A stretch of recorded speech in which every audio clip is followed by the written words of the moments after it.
we get going.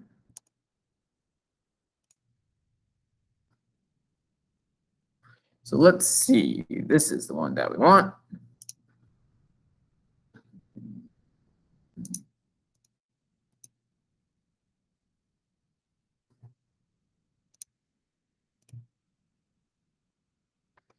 Alrighty. So like I said, today's notes and assignment tie together pretty closely.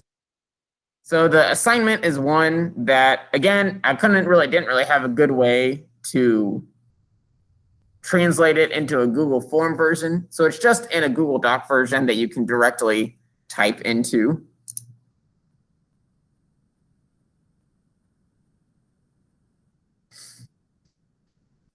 So you'll see that it says to use the notes to answer the questions. So as we go through the notes today, you'll see these numbers and you'll see these questions pop up. And essentially all you have to do is take the information from the notes and write it down in the correct spot underneath the different questions. So like essentially we're going to go through all of the answers to these different questions on the notes for today. And then that should be all the information that you guys need to kind of fill in the answers and then turn it in potentially shortly after we wrap up with class for this afternoon. So speaking of the notes, let's go ahead and take a look at them. So these notes I think are really interesting because they kind of frame the idea of genetics in the world of Harry Potter. So I don't know if anybody else here was a big Harry Potter kid growing up. I know I was super into all the books when they were coming out back when I was like between 11, 12, all the way up to 16, 17, 18. So I kind of grew up with them. And so me and a lot of my good friends were really into the Harry Potter books and the Harry Potter universe. And one of the great things about the books is that they had really distinct characters and really good descriptions of the different characters in the story. So some of the different physical traits that they describe are like all the Weasley children have red hair and freckles. Hagrid, the groundskeeper, who's part giant, is almost twice as tall as a normal man and 5 times as wide. The main character, Harry, has a thin face and knobby knees, black hair, and bright green eyes. And kind of one of the bad guys in the series, Draco Malfoy, is a super pale boy with very pointed features and white blonde hair and looks extremely similar to his father and his mother. So all of these are physical traits that are described in the world of Harry Potter. And a lot of these are things that they mention are passed down from their parents. So like Draco looks very similar to his father and his mother. A lot of people, when they talk to Harry, if they knew his parents, say, oh, you have hair that looks just like your dad's, but your eyes look just like your mom's. And all of the Weasley children, all the parents have red hair and freckles, and all of the kids have red hair and freckles as well. And so these traits, these are things that we can physically observe and see kind of on a surface level how these kids are related to their parents. But as we know, the real reason why they have all these traits that are similar to their parents is because of those genes that are on the chromosomes that they inherited from their mom and their dad. So all of these things are examples of what in science and in genetics we call phenotypes.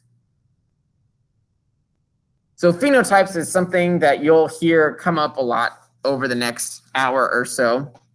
And a phenotype is essentially a physical characteristic, an observable trait, something that you can see about another person. So whether or not they have freckles, do they have black hair or blonde hair or red hair? Do they have brown eyes or blue eyes or green eyes?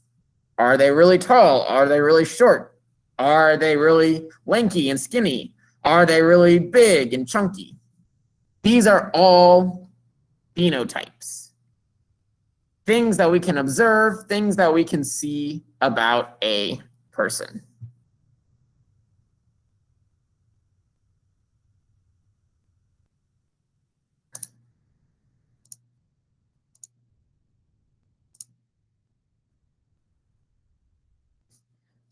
So again, phenotype is essentially how your genes are expressed. So you have these genes in your chromosomes, they make these different proteins that do these different jobs in your body. And depending on the types of proteins that you make will give you different traits, different phenotypes. So again, things like hair color, skin color, eye color, freckles, height are phenotypes. Also an innate talent. Like if somebody is just naturally really good at sports or really good at playing the trumpet or dancing, that could be a phenotype. Different diseases, like genetic diseases, for example, whether or not you are more likely or less likely to be diagnosed with this type of disease, that can be a phenotype as well. So a phenotype is like something that you can observe or measure about a person. That's one way that you can describe the trait, what you can actually see. You can also describe it using something called a genotype. A genotype represents the actual pair of genes that a person has. So like we mentioned, each chromosome that you have is a pair, one from your mom and one from your dad. And so you have 2 copies of every gene in your body for the most part. And so the genotype is a kind of like 2-letter representation of this pair of genes. And so we call each pair of genes, they have a scientific name of allele.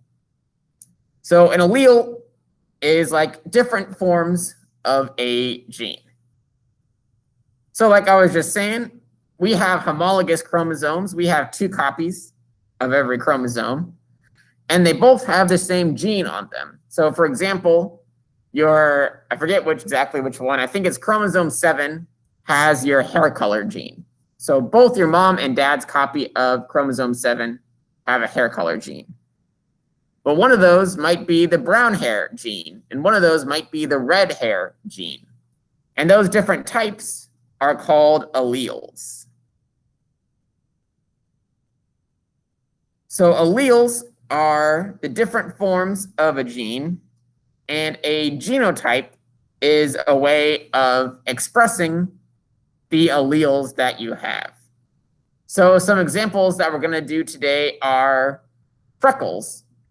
And so the 2 letters might be F, like a capital F and a lowercase f. Or for hair color, it might be red hair versus brown hair. So we might use a capital R versus a lowercase r.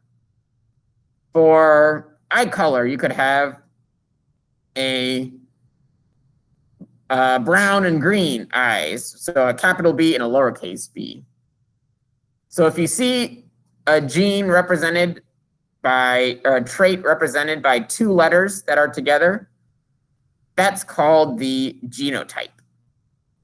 If a trait is represented by a description, like what the person's eyes look like or what their hair looks like, that is a phenotype. So phenotype is their physical trait that they have that you can see. Genotype is the genes that they have, and it's made out of 2 letters. Each one is called an allele. So the 2 different types, 2 different forms of the one gene. 2 different types of hair color genes, 2 different types of eye color genes or freckles genes. Those are called alleles. So it's sort of kind of confusing just to hear it described like that. So instead, let me show you an example. So let's say example of freckles. Freckles are like if you see somebody that has all those natural like little spots over their skin. Usually it happens a lot of times in like really pale people or like redheaded people have freckles sometimes. So freckles is a pretty basic trait to have because there's only 2 possible phenotypes, right? For eyes, we could have lots of phenotypes. Eyes could be green or brown or blue or hazel, or some people have like kind of gray eyes. Some people have like super pale blue eyes. Some people have like super bright piercing blue eyes. But for freckles, there's only 2 basic phenotypes. You either have freckles or you do not have freckles. So we would say that those are the 2 phenotypes for freckles. 2 different traits that you could have. Either you have the freckles or you do not have the freckles.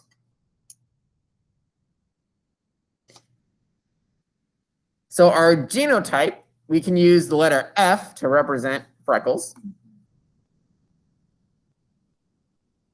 And so we're going to have 2 alleles together in order to represent our genotype. So for the most part, and the examples that we're going to be doing, we're going to be looking at very basic examples, very simple kind of genetics. And so we're going to use basically 2 different forms of the allele. Either you have one, either it's an allele for one trait or an allele for the other trait. In this case, we're going to use big F or capital F to represent having freckles, and little f is going to be our no freckle allele. So 2 different alleles, big F and little f. Big F means you have freckles, and little f means you don't. So the reason why we make them the same letter, but one is big and one is small, is because, again, they're on the same gene. They're on the freckles gene. But having freckles, that trait, the big F, is called the dominant allele. Remember, a genotype is going to be 2 alleles together. A dominant allele is one where that trait will always appear. So in the case of big F, that means that if you have a big F anywhere in your genotype, if either one of your letters in your genotype is a big F, that means that you're going to have freckles. So you could have big F, or you could have big F, or you could have little f, big F. All those cases, that person is going to have freckles. The big F is permanent, so that means it'll always show up. Yeah, go for it. Oh, I was just going to say, so if it has a big F on either side, it's always going to be that it's a dominant trait. Mm-hmm. Exactly. And that's going to be true for any letters that we're dealing with, any genotypes that we're dealing with. The basic way to set them up is a big letter and a little letter. And the big letter always represents the dominant trait, the dominant version. So as long as one of your 2 alleles that you get from your parents is a big F, you're going to have freckles. Does not matter what the other one is. The flip side of that, the little f, represents what's called a recessive allele. And a recessive allele and a recessive trait will only be expressed, will only be seen if there is no dominant allele. So in the case of Freckles, you have to have two little f's in order for there to be no Freckles. So if there's a big F anywhere, that person's going to have Freckles. But if a person gets two little f's, they get a little f from their mom and a little f from their dad, then they will not end up developing Freckles. So like I was saying earlier, and like Ashley was kind of alluding to, any capital letter, any big letter that you see means dominant allele. And if that letter shows up, then the dominant trait, in this case is the has Freckles trait, will be there. The recessive trait only shows up if both of the alleles are little f. Both sides of the genotype have to be little f in order for the recessive trait to appear. In this case, the recessive trait appearing means that the person will not have Freckles.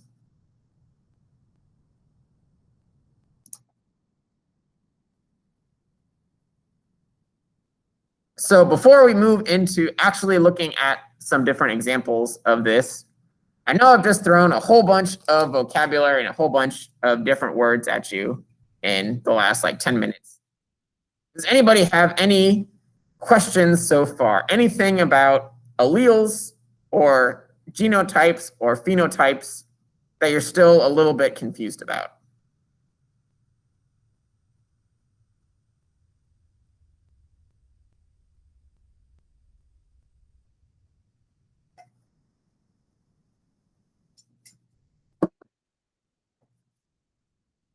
All right, sounds like everybody is okay so far.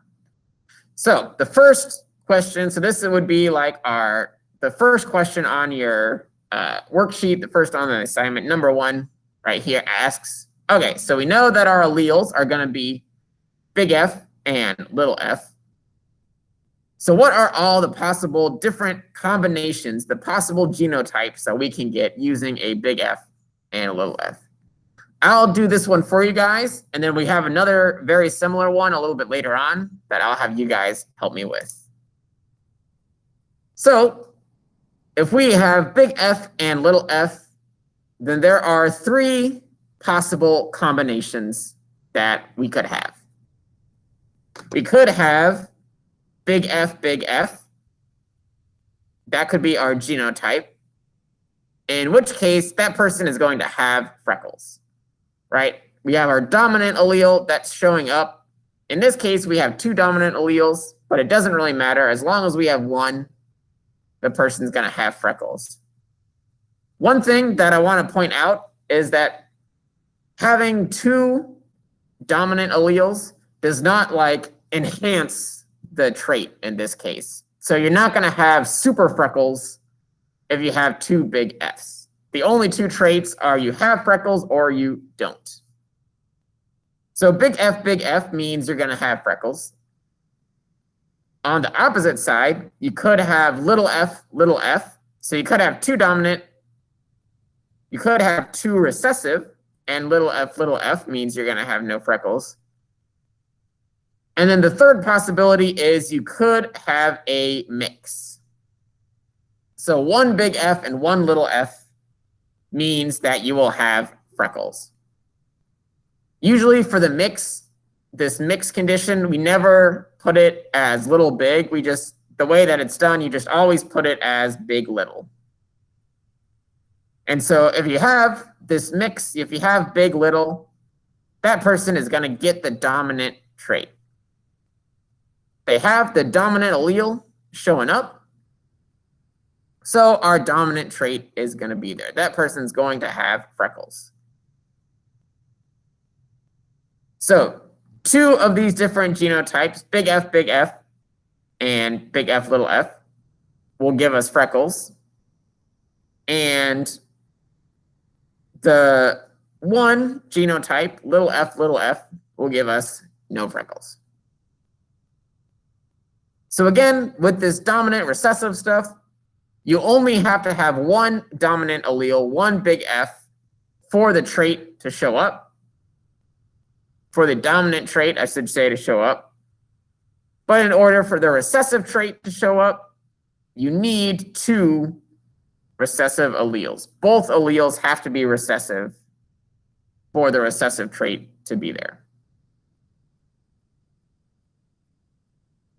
So if a person has freckles, if you look at a Harry Potter character and they've got freckles on them, then they could have two different genotypes. They could be either big F, little f, or big F, big F. But if somebody has no freckles, that means that they have to be little f, little f. That's the only option to get that recessive trait showing up.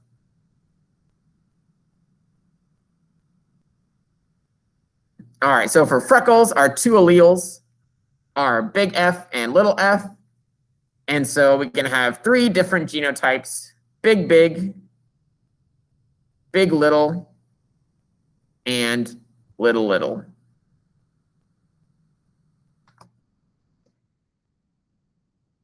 So that is one trait that they describe in the Harry Potter universe. Another trait that they describe is red hair. So all the Weasleys, which is a family in Harry Potter, they all have freckles and they all have red hair. So, yeah, Ashley. I was gonna ask a question before my internet cut off. I was just gonna say about that page.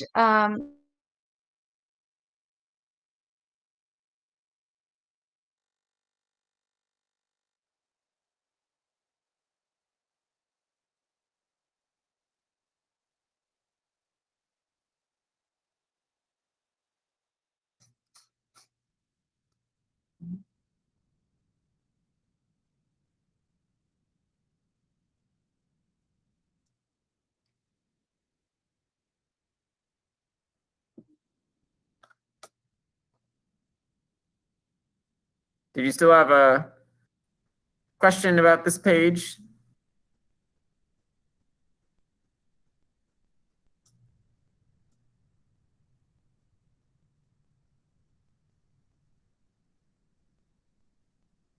Ah, dang. It went out again.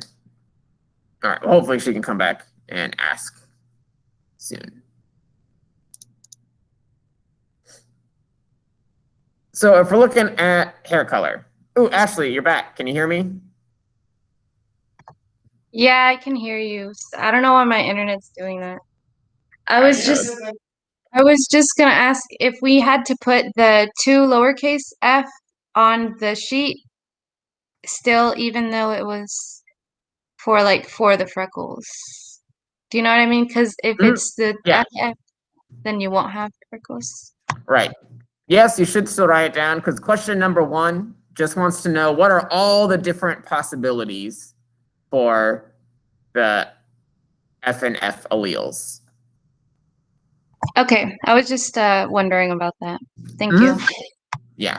So I think question 1 and question 2 is going to be the same way when we get to it. It wants to know, based on this dominant and recessive allele, what are all the different possible combinations that you can have, the possible genotypes?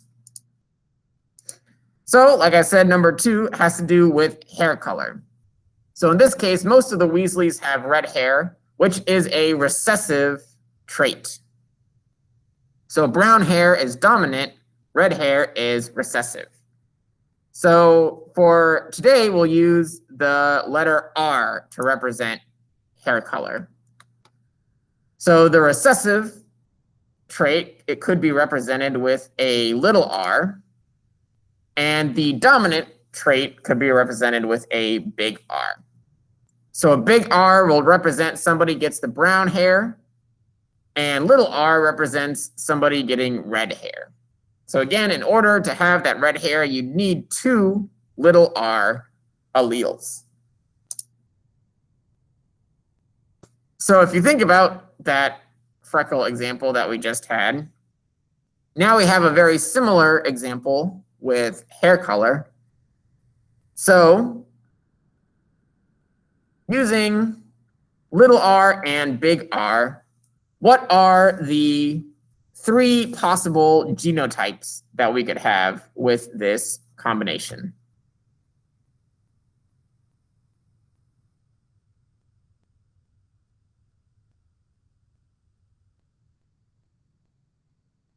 Feel free to answer either out loud or in the chat.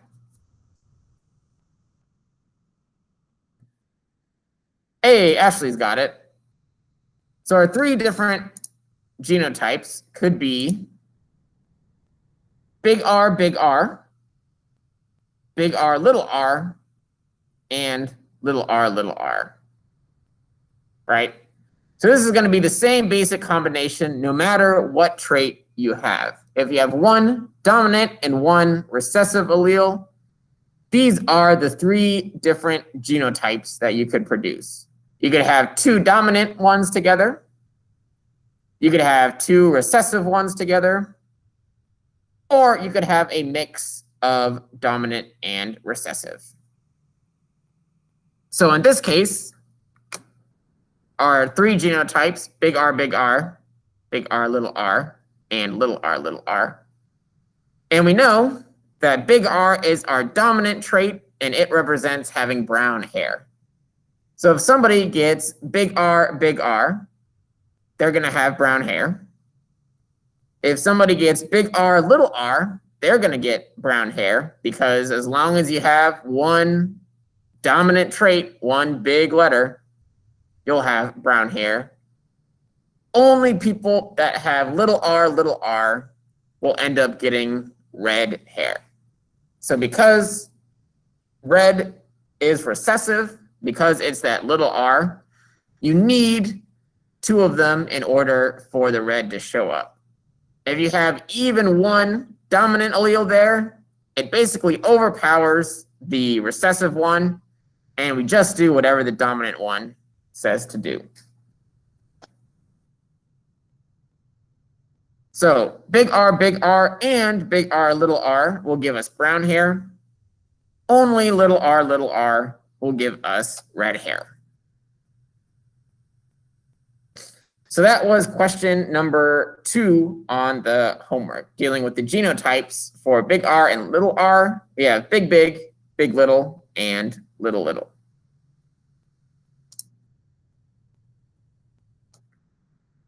So the really cool thing about figuring out these alleles is that you can use them to predict the possibility that the children of certain parents will end up with certain traits.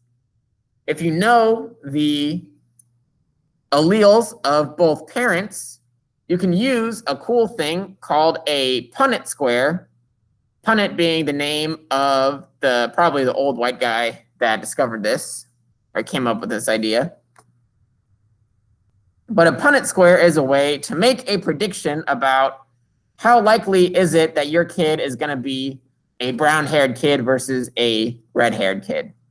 What's the % chance that your kid is going to have freckles versus not freckles? These are things that Punnett squares can tell us.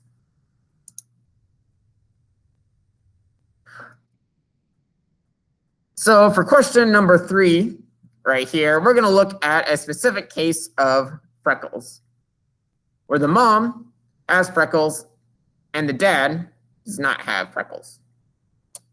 The extra piece of information that we have is that each parent has a homozygous genotype. So here's a new, very, very important term for us here. Homozygous means the 2 alleles are the same. They're both the dominant allele or they're both the recessive allele. Both alleles are the capital letter, the big letter, or both alleles are the small letter. So in science, homo refers to the same or equal. So homozygous genotype means both alleles are the same allele. Either they're both big dominant alleles or they're both small recessive alleles. So if the mom has freckles and she's homozygous, meaning that both of her alleles are the same, then what is our mom's genotype going to be? What is her two-letter combination going to look like for our mom here? It would be two big Fs. Exactly. So mom has two big Fs because she has freckles, which is dominant, and she's homozygous, which means that she has two of the same letter. All right, how about somebody who is not named Ashley? Tell me, if the dad has no freckles and the dad has two of the same letter, what is the dad's genotype gonna be?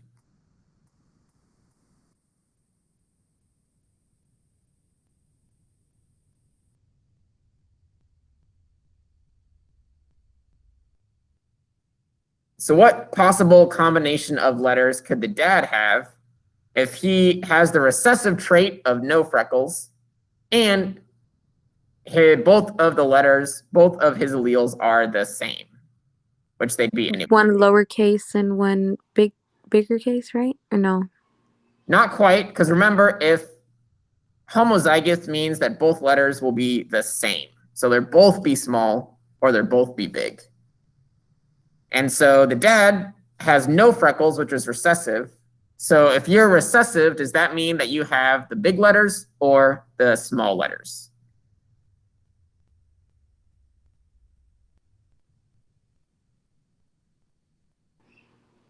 He has the big ones, I'm guessing? Or no? Other way Opposite. around, actually. Recessive is small. So remember, Okay. dominant is big That's how and I was a little recessive is small. Okay, I was a little confused on that part. No worries. So just like Ashley said, the mom has big F because freckles is dominant, so it's going to be a big letter. And she's homozygous, which means that her alleles are going to be the same. So she has two big Fs. The dad, like Brandy led us to, is no freckles, which is recessive. So already because he's recessive, he's going to have two of the same little letters. So mom is dominant, dad is recessive. Mom has two big Fs, dad has two little f's, so they are both homozygous. They both have the same alleles, either both big or both small. So that's what question number 3 was asking about, the parents' genotypes, with the mom having the two big Fs and the dad having two little f's. But how can we use this to predict our future children? What is that Punnett square and how do we set it up? So here is what a Punnett square looks like. It's a big box with these 4 broken up into 4 smaller boxes. So like we were just saying, the parents, the mom is big F and the dad is little f. So the way that you set up your Punnett square, after you draw this shape, you put one parent's alleles across the top. So this box gets a big F on top and this box gets a big F on top. And then the dad's or the other parents, it doesn't matter if one side's the mom or one side's the dads, you can switch and swap. But the dad, in this case, will go down the side. So the top half will get the little f and the bottom half gets the other little f. So mom's on one side, dad's on the other. Next step is to go through box by box and fill in the Punnett square. And the way that works is for each box, you look at what's the allele on top, what's the allele on the side, and you put them together. So you fill in each square with a possible genotype for their child. So in this case, this first square, we have a big F from the mom and a little f from the dad. So this square, we'd fill in big F, little f. The second square, we're going to do the same thing. we take that big F from the mom up here. So we look to the top, and we have a big F. We look to the side, we have a little f. So that gets filled in here as well. Next square, same thing. We look at the top, there's a big F. We look to the side, there's a little f. And finally, we do the same for the last square. Look to the top, there is a big F. Look to the side, there is a little f. So each one of these Punnett square boxes is big F, little f. And this represents the 4 different possible outcomes that their child could have when they inherit one allele from their mom and one allele from their dad. So that is how you fill out a Punnett square. You put the mom's letters on top, the dad's letters on the side, and then you go to each box, look at what's up top and what's on the side, and then fill in those letters in the box. So the mom always has to be on the top part and the dad's always on the side, or it doesn't matter which way? Doesn't matter. Oh, okay. You could put the moms on the side and the dads on the top. Either way will give you the exact same results. All right, so there is our filled in Punnett square. So you may be thinking, okay, yeah, Mr. Stanley, that looks really cool. And now I know how to make this box, which seems handy. But what do I actually do with it? How do I read the Punnett square box? So you look, like I was saying earlier, each one of these represents a chance that the child, the offspring, could inherit this particular set of alleles. So in this case, every single possibility, no matter how you mix and match the mom and dad's alleles, you'll always end up with a big F, little f. So no matter how many kids that they could have 1, they could have 10. Each one of their kids is going to be big F, little f. So if we remember that the big F is the dominant for having freckles, and the little f is the recessive for having no freckles, if all of the kids, if any one of their kids will always get big F, little f, what is the percent chance that their children will have freckles?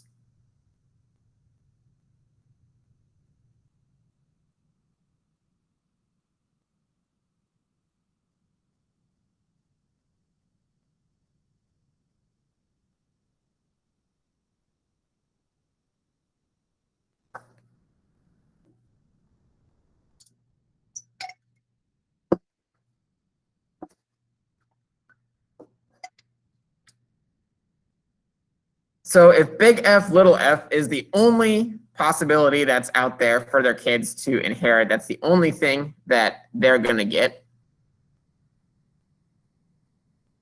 is it going to be a 0, 25, 50, 75, or 100% chance that their kids will end up having freckles? A 50-50, I'm guessing. So not quite, actually, although thanks for the guess. So remember, all of their children will always inherit big F, little f. So this Punnett square is telling us that no matter which kids, no matter what types of kids, how many kids they have, the only possibility for them is big F, little f. And what trait does big F, little f represent? If you get this big F in there, then do you have freckles or do you not have freckles? You have them. Exactly. So big F is dominant, and big F means you have freckles. So if all of their kids, if they have 10 kids and all 10 kids will always get big F, little f, then what's the percent chance that they have freckles? 100. Hey, there you go. Exactly. there is a 100% chance that any children produced by this mom and this dad will have freckles.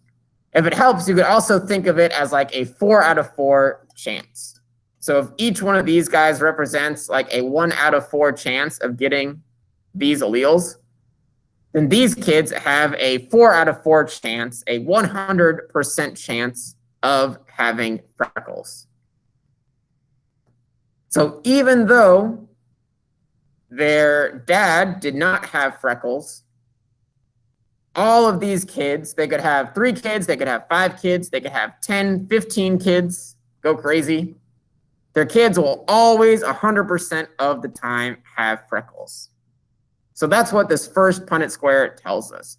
4 out of 4 chances that their kids will end up with freckles.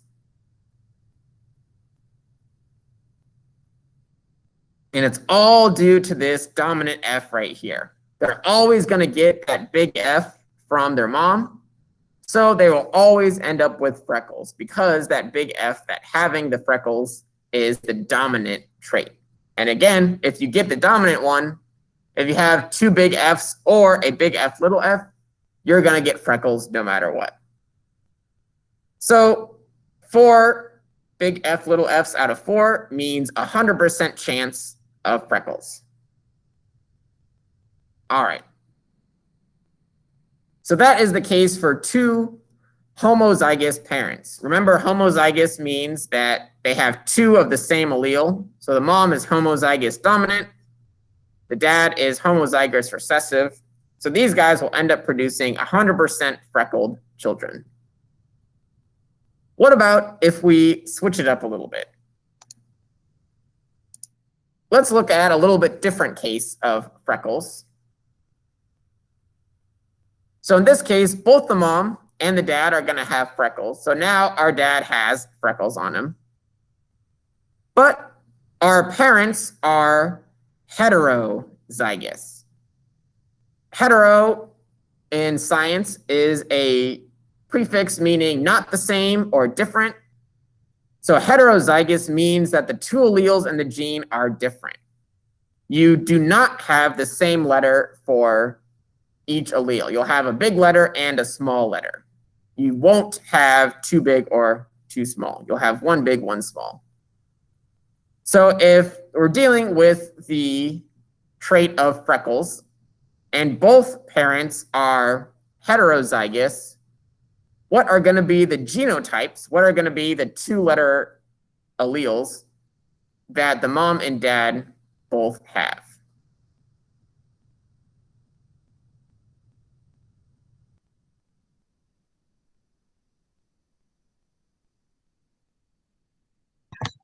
Can I answer? Yes, Ashley, go for it. Okay, it's big F and small f. Exactly. Heterozygous, again, means not the same. And so in this case, the only possible heterozygous combination is big F, small f. So they both have freckles, but they both only have the 1 dominant allele. So heterozygous means 1 allele is dominant, 1 allele is recessive. So now we have a big F little f mom and a big F little f dad. So that's for question number 6 right here. So they're both big F little f. That's what it means to be heterozygous.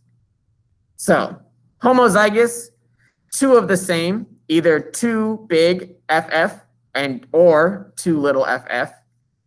Heterozygous, 2 different, 1 big and 1 little f. So let's make a Punnett square for these guys. Again, we're going to do the same thing. We're going to put 1 parent across the top and 1 parent down the side. In this case, it really doesn't matter which one is which because they both have the exact same genotype.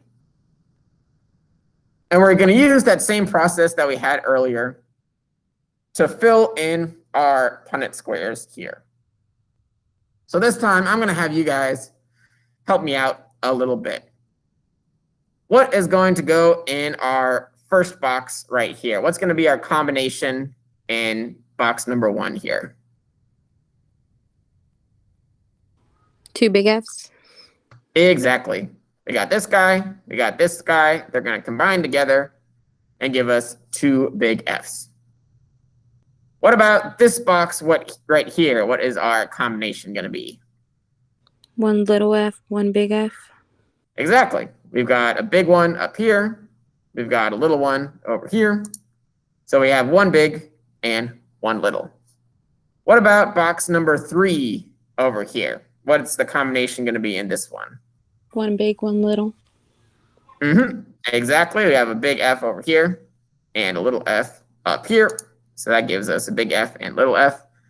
And finally, let's hear from somebody else, not named Ashley or Brandy. What is our final box down here going to be?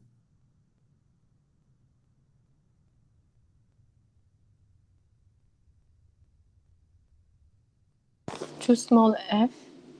Exactly. Great answer, Nasima. 2 small f's. So we have a small f up here. We have a small f over here. And that's going to combine to give us 2 small f's.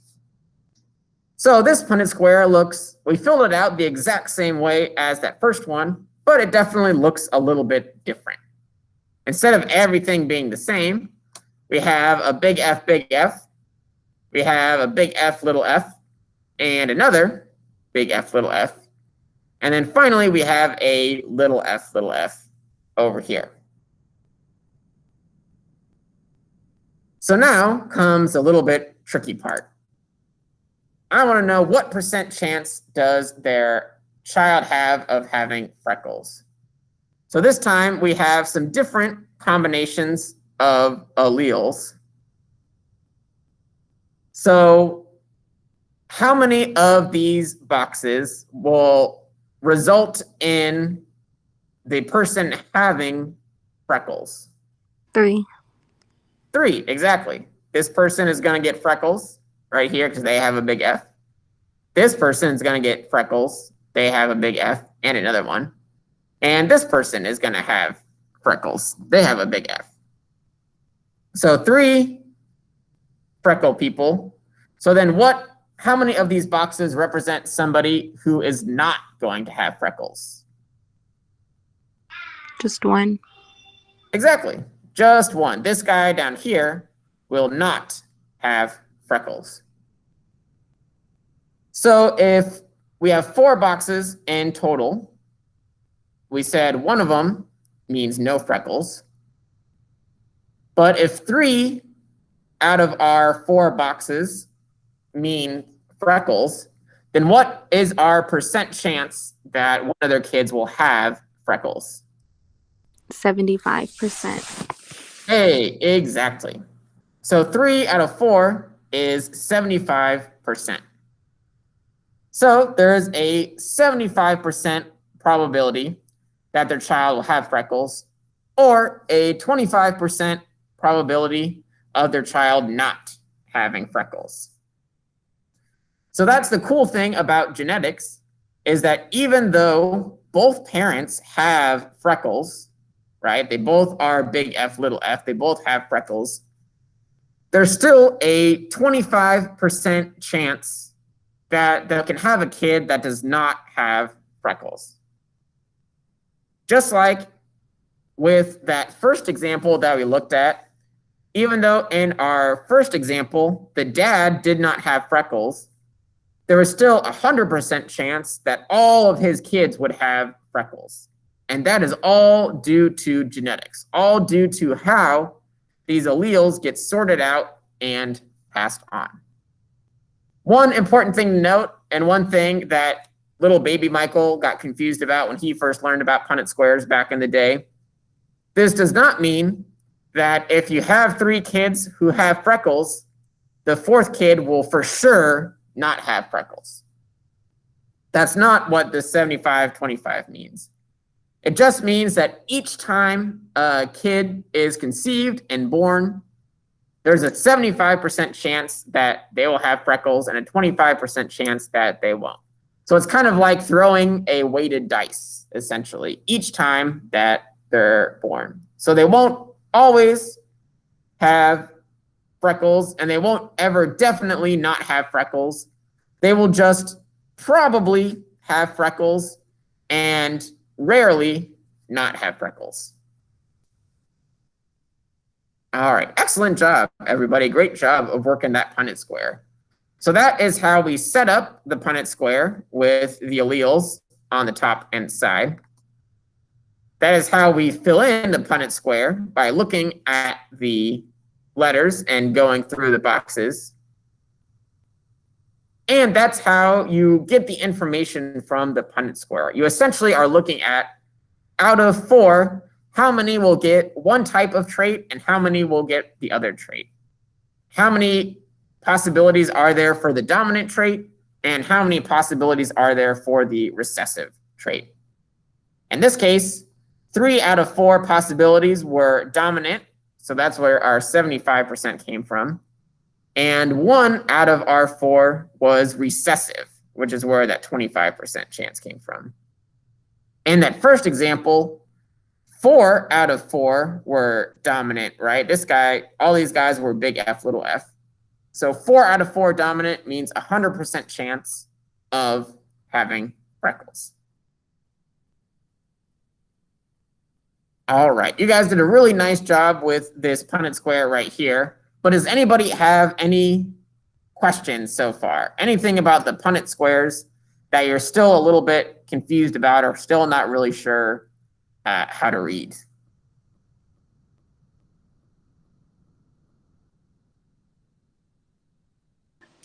Could you please repeat the percentage? I'm a little bit confused about the percentage. So our Punnett square is split up into 4 boxes, right? 1, 2, 3, 4. And so each genotype that we put in a box represents 1 out of 4 possibilities for the future kid, future child, right? So there's a 1 out of 4 chance that they'll be big F, big F. There's a 1 out of 4 chance of little f, little f. And then there's a 1 out of 4, well, actually there's 2 out of 4 chance of big F, little f. So each one of these boxes represents a 1 out of 4 chance of getting that particular genotype. One of the boxes out of the 4 total boxes. So in this case, I wanted to know, if this is our Punnett square, what's the percent chance the child has freckles? So having freckles is a dominant trait. And like we talked about a little while ago, hold on, let me and move back.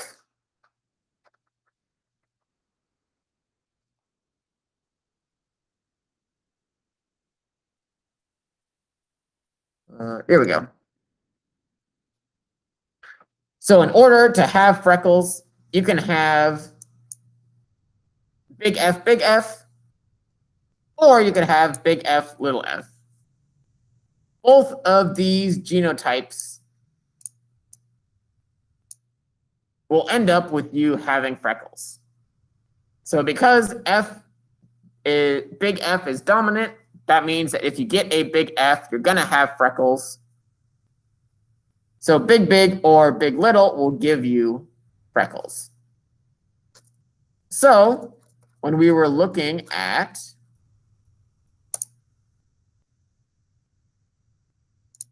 which one of these boxes essentially gives you freckles, we said that this box,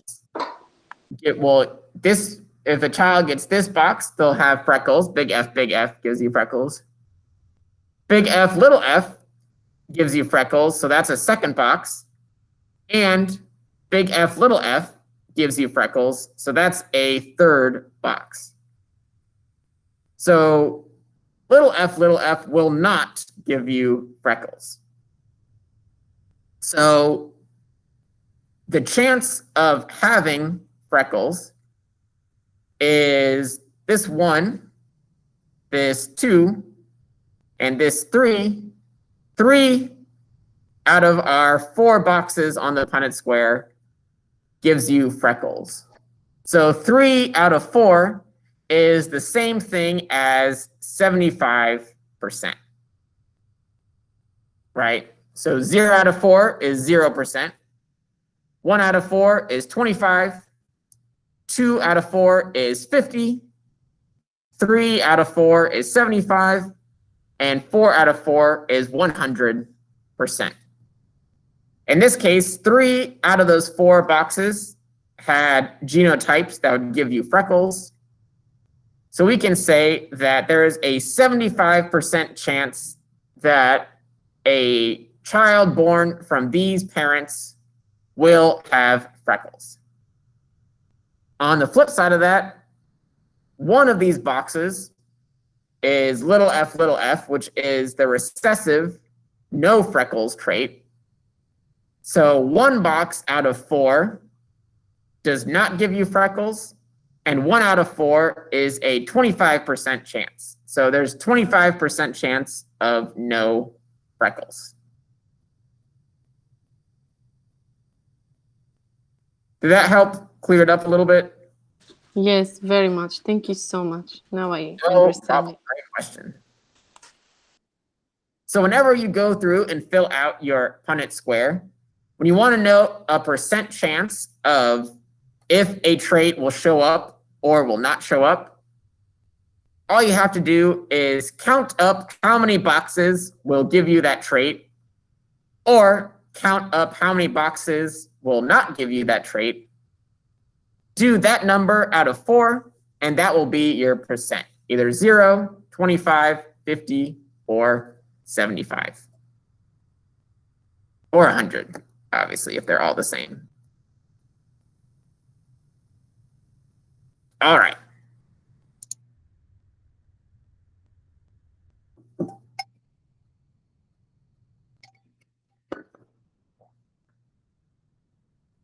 So we can also use genetics and Punnett squares to try and figure out alleles for the whole family based on their physical traits. So in the books, it talks a lot about how Harry looks just like his dad. Harry Potter, people always tell him, oh, your hair and your body look just like your dad. Oh, but your eyes are just like your mom's. So Harry's, specifically his hair, which we're going to talk about next, he has dark hair or brown hair, like his dad does. But Harry's mom had red hair. So the first thing that we're going to do, without specifically knowing their genotypes, just by looking at their traits, we're going to try and figure out what genotypes do Harry's mom and dad have.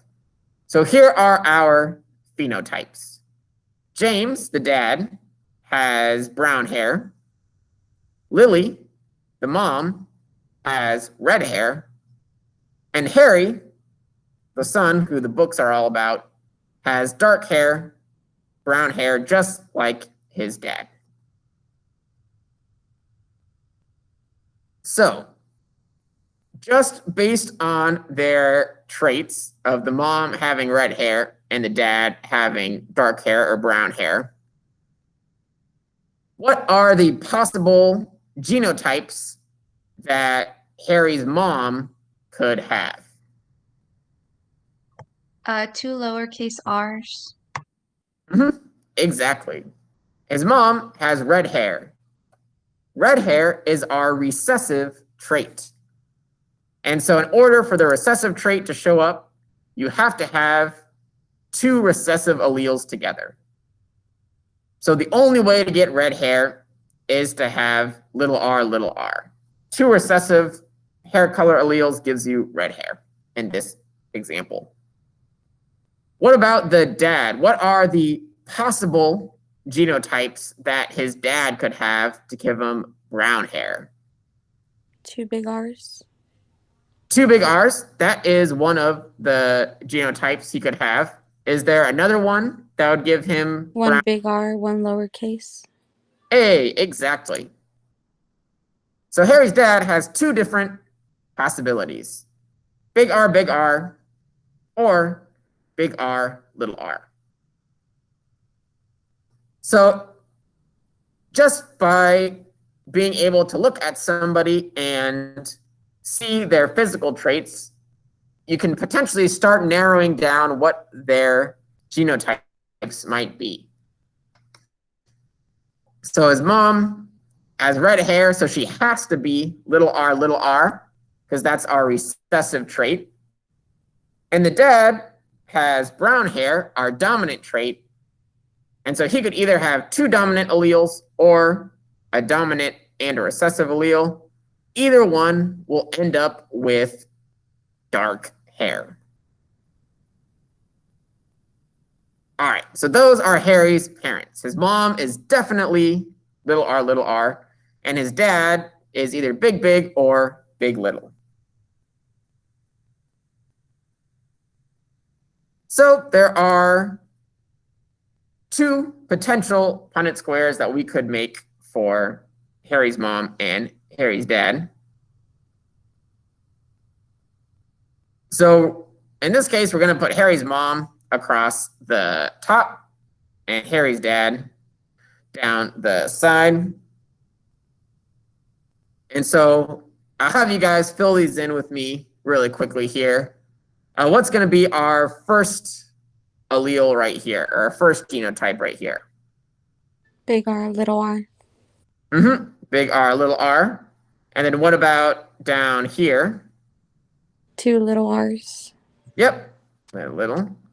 What about this guy right here? 1 big, 1 little. Yep, big R, little r. And then finally down here? 2 little 2 r's. little r's. 2 little r's right here and right here. Oh, this filled in the second one too. Whoops. All right, so this one is similar, but again, since this one has 2 big R's, each one of these is going to be big R, little r. So if these are all the different possibilities of Harry's parents, so these are all the different combinations that Lily and James, the mom and dad, can make. Harry, remember, he's like his dad. He has dark hair. He has brown hair. Oh, see right here. So if you look at the different combinations from his parents, what is Harry's genotype? What is the only genotype that Harry could have? Big R and little r. Exactly. So Harry, even though he's brown hair, Harry has to be big R, little r. And the reason for that is we went through the work of making all the combinations of his parents, and we figured out that no matter how you mix and match his parents' genes, the only brown hair combination that you get is big R, little r, right? Even though theoretically, if you didn't know anything about him, you could maybe think that Harry has big R, because he has dark hair, and that's a possibility for dark-haired people, is to have big R. But when we went through and did the work with his parents, we found that all of the brown hair possibilities for Harry are big R, little r. So that's the only thing that Harry could be, the only possible genotype for Harry. No matter if his dad was big R, little r, or big R. Harry's genotype always turns out the same way. So that's another kind of cool example of some of the sort of like detective work that you can do trying to figure out these different allele combinations, the different genotypes that people have. If you know the different combinations of the parent and you know some of the possibilities for the parent, you might be able to single out what the child, what their son or daughter could have. In this case, we were able to narrow Harry's genotype down to having to be big R, little r. Again, if you didn't notice, the main reason for this is that he's always going to get a little r from his mom. So because his mom is little r, no matter if she passes this one down to him or if she passes this one down to him, he'll always have a little r in his genotype, thanks to his mom.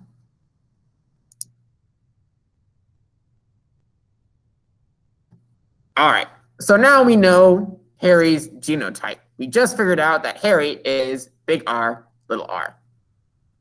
In the books, at the very end of the book series, Harry marries one of the Weasley children named Ginny. And just like all the other Weasleys, Ginny has red hair. So I want to know, what is the probability that their kids will be like their dad and brown-haired, or like their mom and red-haired? So first things first, we know that Harry has to be big R, little r, because that's what we just talked about in that last example from number 11. And we know that Ginny has red hair. And as you guys just explained to me earlier with Harry's mom, that means that Ginny has to be little r, little r. That's the only possibility for her. So let's make a Punnett square. Put one of them across the top and one of them down the side. So we'll do Ginny across the top and Harry down the side. So again, Punnett square, here we go. What's going to be in our first box right here? What genotype? Little r, big R. We got the big, we got the little together. And this one's going to be little r. Jump the gun on that a little bit. Finally, let's jump and let's go to this one next this time. What's going to be in this bottom right box right here? 2 little r's. So we got little r up here and little r over here. Very good. And then what about this top right box right here? What's going to be in this guy? 1 big R, 1 little r. Exactly. Big R from over here and little r from up here. So looking at this Punnett square, we've got 2 big R, little r's and 2 little r. So what is the probability, what's the percent chance that their kids have brown hair versus red hair? A 50-50. Exactly, Brandy. This one is 50-50. We have 2 out of the 4 boxes are brown hair, big R, little r. And 2 out of the 4 boxes are red hair, little r. So in this case, with a homozygous recessive in Ginny's red hair and a heterozygous dominant with Harry's brown hair, these guys are going to have a 50-50 chance of brown-haired versus red-haired children. Every time one of their kids is born, it's going to be a coin flip between red hair and brown hair. All right, so again, 2 out of 4 brown hairs is 50%, and 2 out of 4 red hairs is 50%. So these guys are split equal 50-50.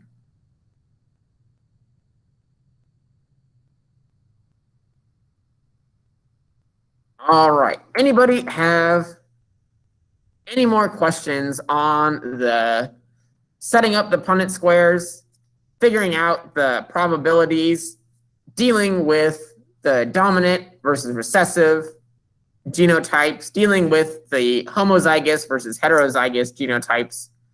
Any questions about anything so far?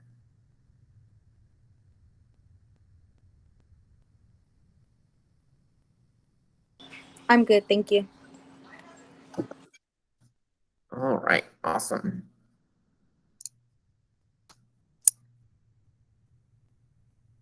So we've looked at some pretty basic types of combinations of genes and alleles in this examples. We've looked at freckles with big F and little f, and hair color with big R and little r. Not all genetic traits in your body are this simple. Most of them, in fact, are a lot more complicated, and there are multiple alleles that all work together to create the trait. But there are a couple of traits in your body that are relatively simple like this, that do have kind of two basic dominant and recessive alleles that result in two different traits. So some examples include things like being able to roll your tongue. So if you can stick out your tongue and like, I wouldn't do it except I have my mask on, but stick out your tongue and roll it up into like a little taco shape. Most people are able to do that. It's a dominant trait, but some people can't because they have the recessive trait. Widow's peak. So if you look at your hairline, most people have the dominant trait of it forms kind of like a point in the middle of your hair, like this very intense looking guy right here. But some people, it's just a completely flat across hairline or kind of like an angled one. Your earlobes are another famous example. So some people have free hanging earlobes like this one, where the bottom of it is not directly attached to the side of your head. It's kind of loose a little bit. But other people have attached earlobes. So the bottom of the earlobe is directly connected to the side of their head. Some people have a cleft chin, meaning that the middle of your chin has kind of this crease going right down it, but some people are smooth going across. Hitchhiker thumb is another one. So most people, when you stick out your thumb like this, it points backwards a little bit, but certain people, when they try and do that, they stick out their thumb and the farthest back it goes is kind of straight up like this. It doesn't do this extra little lean back thing. Dimples are another one. So certain people, when they smile, they get these extra little creases kind of outside of their lips called dimples, but other people do not. And that has to do with getting dominant versus recessive alleles for the genes that control dimples in your face. So all of these are kind of relatively simple traits that have this dominant versus recessive kind of thing with the two different alleles, a dominant big allele versus the recessive small allele.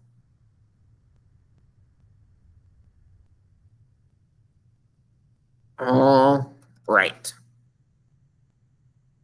So that is sort of the basics of genetics in terms of how the alleles get passed on from parents to their children and the kind of basic rules behind what is the chance that a child will end up with a certain trait based on the genetics of their parents. So this is why if you ever go to the doctor, they want to know about a lot about the family history of certain diseases or certain conditions. That's because certain conditions and diseases are caused by genes, and those genes can be passed down through generations. So your doctor is trying to check to see if anybody in a past generation of your family may have had an allele that could have been passed down to you and could cause you health issues down the road. All right. So like I said at the beginning of class today, the assignment basically goes exactly through the notes that we were just doing. And so if you're working on it while we were going through them, that's awesome. If you go back, you can always keep your eye out for, I tried to make it bold wherever I went. For like if you see number 9, that corresponds with question number 9, obviously. Question number 10, or sometimes I have it written down as like Q12 for question 12. But if you look for that somewhere on the slide. That'll tell you which question is being answered in that set of slides. So you can use that to help you figure out the different sections on the worksheet that I got posted up right here. So that is the daily assignment for today, is basically just kind of corresponding the notes with that worksheet. Tomorrow, for your daily attendance check-in, I have sort of some simple genetics practice problems for you guys to do. So for this first part, I give you guys a bunch of different genotypes, and I want you to tell me, is this a heterozygous or a homozygous genotype? For the second part, I want you to tell me, based on this dominance information, so based on the fact that purple flowers are dominant and white is recessive, or brown eyes are dominant and blue is recessive, I want you to tell me, based on this genotype, what sort of phenotype is going to appear. So P for purple and B for brown. And then in the third part, something kind of similar, but where I give you the trait, so the trait that the person has, and I want you to tell me what genotype, or what genotype is going to go along with this phenotype. So is straight hair or curly hair going to be big S, big S, big S little, or little little, based on straight being dominant and curly being recessive? And then finally, I have some simple Punnett squares for you guys to work on. So if you're a Punnett square expert and you can do it in your head already, that's kind of amazing, to be honest. I just started getting there and I've been doing this for a while. But I would definitely recommend writing out that little 4-box square on a sheet of paper. All you have to do is make a big square and then put a cross through the middle. And then setting up your genotypes and calculating that percentage. So for the first one, we have a tall big T plant crossed with a short little t plant. We have a tall big T plant crossed with another tall big T plant. And then finally, we have purple and white flower plants, and we're crossing 2 white flowered plants, 2 little p plants. And so for each one of these, I want you guys to tell me a probability or a percentage, whether it's a percentage of being tall, a percentage of being short, or a percentage of being white flowered. So again, draw your Punnett box, label the parent genotypes, fill in your boxes, and figure out how many out of 4 are tall, how many out of 4 are short, or purple and white, whichever one it might be. So a lot of questions on this one, but they should be kind of very quick, very easy to answer. All right, anybody have any final questions about the notes or the homework from today or tomorrow?